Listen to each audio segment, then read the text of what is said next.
Bismillah, Assalamualaikum warahmatullahi wabarakatuh. Alhamdulillah, wassalatu wassalamu ala rasulillah. Ini adalah suasana pada sholat Jumat, sahabat fillah. Semoga Allah menerima amal ibadah kita semua.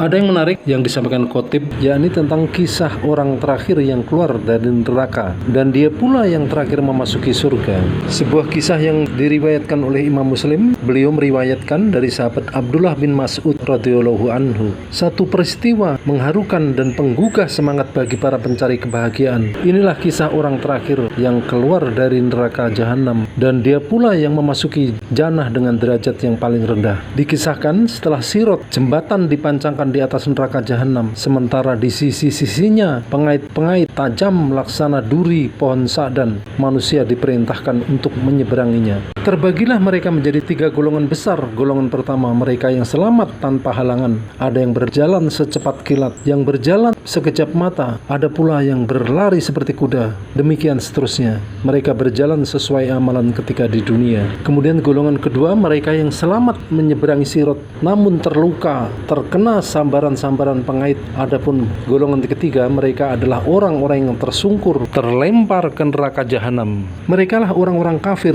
kaum munafik, yaitu orang kafir yang menampakkan keislamannya, atau kaum muslimin yang lebih berat amalan keburukannya ketimbang kebaikannya. Selang beberapa waktu, para penghuni neraka yang masih memiliki iman dikeluarkan satu persatu. Ada yang mendapat syafaat malaikat, para nabi, atau kaum mukminin dari penduduk surga. Demikianlah banyak dari penduduk neraka dari kalangan pemeluk agama Islam ini, agama tauhid, dikeluarkan. Hingga yang paling terakhirnya adalah seorang yang dikisahkan oleh Rasulullah Shallallahu Alaihi Wasallam dalam sabdanya, sungguh aku tahu seorang penduduk neraka yang paling akhir keluar darinya, seorang penduduk jannah yang paling akhir masuk ke dalam surga. Dialah seorang lelaki yang keluar dari neraka dengan keadaan merangkak. Allah Subhanahu Wa Taala berfirman kepadanya, pergilah, masuklah engkau ke dalam jannah. Lalu dia mendatangi jannah, namun dikhayalkan kepadanya bahwa jannah telah penuh. Maka dia kembali seraya berkata, wahai Rabbku, aku mendapati surga telah penuh. Allah berfirman kepadanya, pergilah, masuklah engkau ke dalam jannah. Sekali lagi dia mendatangi jannah, namun kembali dibayangkan bahwa jannah telah penuh. Dia pun kembali seraya berkata, wahai Rabbku, aku mendapati surga telah penuh. Allah Tabaraka wa Ta'ala berfirman lagi kepadanya, pergilah, masuklah ke dalam surga, sesungguhnya untukmu semisal dunia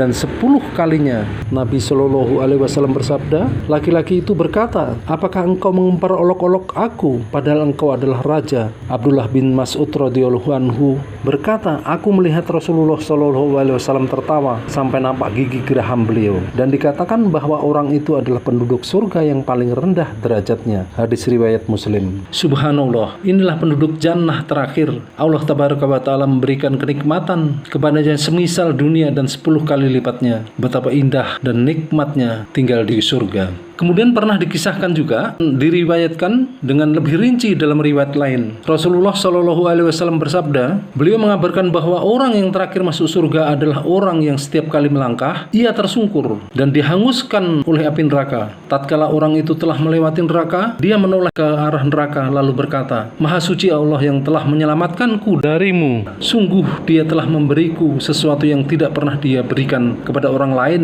dari umat yang pertama dan umat yang terakhir. Diriwayatkan oleh Muslim. Sesungguhnya ia adalah manusia terendah dari penduduk jannah, namun ia merasa dialah orang yang paling beruntung dan tidak ada yang lebih beruntung darinya. Demi Allah, dia telah memperoleh keberuntungan yang hakiki. Dia diselamatkan dari neraka dan dimasukkan ke dalam surga. Allah Tabaraka wa Ta'ala berfirman, barang siapa dijauhkan dari neraka dan dimasukkan ke dalam surga, maka sungguh ia telah beruntung. Kehidupan dunia itu tidak lain hanyalah kesenangan yang memperdayakan atau kesenangan yang menipu. Quran Surat Ali Imran ayat 185.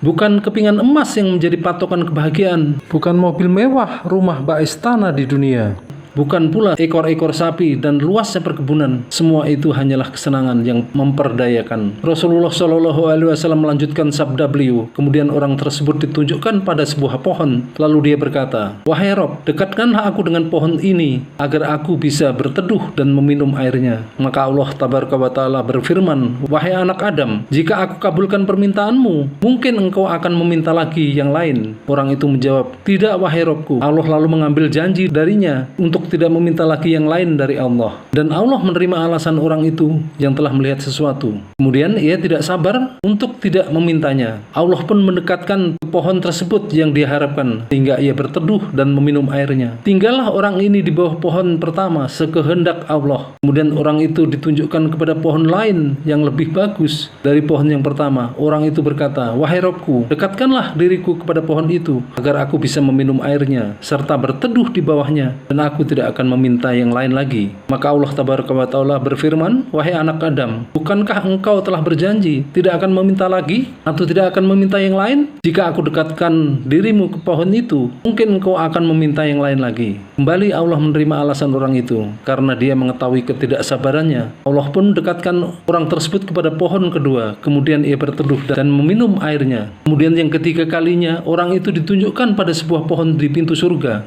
pohon yang lebih bagus dari dua pohon sebelumnya. Kemudian orang tadi berkata, "Wahai Rob, dekatkanlah aku kepada pohon itu agar aku bisa berteduh dan meminum airnya. Aku tidak akan meminta yang lain lagi kepadamu." Kemudian Allah berfirman, "Hai manusia, tidakkah engkau telah berjanji kepadaku untuk tidak meminta yang lain lagi dariku?" Orang itu menjawab, "Ya wahai Robku, kali ini saya tidak akan meminta yang lain lagi kepadamu." Allah Tabaraka wa Ta'ala menerima alasan orang itu karena dia mengetahui ketidaksabaran anak Adam. Allah pun mendekatkan kepada pohon tersebut. Ketika Allah mendekatkan orang itu kepada pohon tersebut, orang itu mendengar suara penghuni surga. Subhanallah, kenikmatan surga di depan mata. Suara penduduk surga yang penuh kebahagiaan terdengar di telinga orang itu, hingga ia pun tidak sabar untuk berkata kepada Robnya, sebagaimana Rasulullah Shallallahu Alaihi Wasallam kisahkan, "Wahai Robku, masukkanlah aku ke dalam jannah." Allah berfirman, "Wahai anak Adam, mengapa engkau mengingkari janjimu padaku? Ridhokah engkau jika aku memberimu dunia ditambah dengan yang semisalnya?" Betapa besarnya kasih sayang Allah.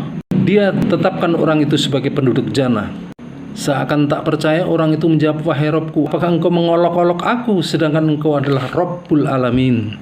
Kemudian Ibnu Mas'ud radhiyallahu anhu tertawa, lalu berkata, "Tidakkah kalian bertanya tentang apa yang membuatku tertawa?" Mereka menjawab, "Mengapa engkau tertawa?" Ibnu Mas'ud radhiyallahu anhu menjawab, "Rasulullah Shallallahu Alaihi Wasallam dahulu juga tertawa." Para sahabat radhiyallahu anhum kala itu pun bertanya, "Apa yang membuat Anda tertawa wahai Rasulullah?" Beliau menjawab, "Karena tertawanya penguasa alam semesta ketika orang tersebut mengatakan kepada Allah, 'Apakah engkau menertawakan saya sedangkan engkau adalah penguasa alam semesta? Engkau adalah Rabbul Alamin.'" Allah Subhanahu wa Ta'ala berfirman, "Sesungguhnya aku tidak mentertawakanmu, tetapi aku maha kuasa atas apa yang aku kehendaki." Hadis yang panjang ini diriwayatkan oleh Imam Muslim rahimahullah dalam kitab Sahih beliau. Masya Allah, inilah satu kisah semoga bisa menjadikan teladan bagi kita agar kita semangat dalam beribadah, semangat mengikuti Rasulullah, ittiba kepada Rasulullah, karena syarat sahnya ibadah adalah hanya dua, ikhlas kepada Allah dan ittiba mengikuti apa-apa yang dicontohkan oleh Rasulullah Sallallahu Alaihi Wasallam. Semoga Allah Tabaraka wa Ta'ala